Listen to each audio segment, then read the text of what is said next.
Honorable members, I rise in deep anguish to place on record the way this August House is being subjected to sacrilege, and that too propelled by a sense of competition among some sections of the House since the commencement of this monsoon session. Everything said or done, violating, hurting or destroying this sacredness of any place amounts to an act of sacrilege.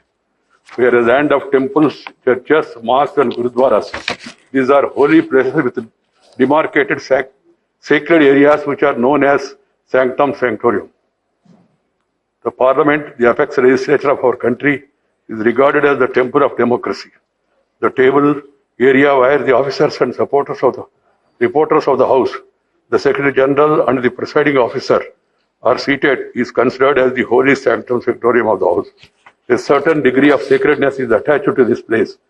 In our temples, devotees are allowed only up to this sanctum sanctorum and not beyond.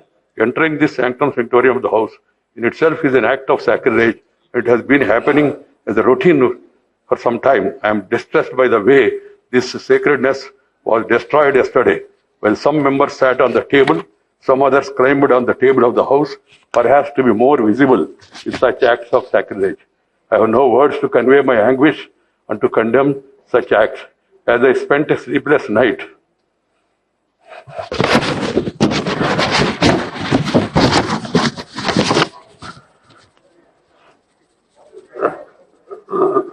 last night, I struggled to find out the provocation or reason for forcing this August House to hit such a low yesterday. A discussion on agriculture problems and solutions was listed. There can be difference of opinion and there can be a specific demand from anybody. They could have discussed it in the House, protested and voted against this thing. And you have got every right, members have got every right to demand for withdrawal also. But it is for the government to act. You can't force the government to do this or not to do this. Different kinds are admitted by chair. Language used by the list of business is drafted in such a way that it is acceptable to all sections of the House without denting the thrust of the issue to be discussed. It happened yesterday too, and the chair has been doing it for a year. I find it difficult to understand as to why the subject was listed in the list of business for yesterday would have prevented any member to raise any issue concerning the farm sector, including 3 farm bills that some members were keen to raise in the House and even demanding their withdrawal. Yesterday was a golden opportunity for the concerned members to have gone on record with their positions on all issues relating to the right of the farmers. But it was not to the, please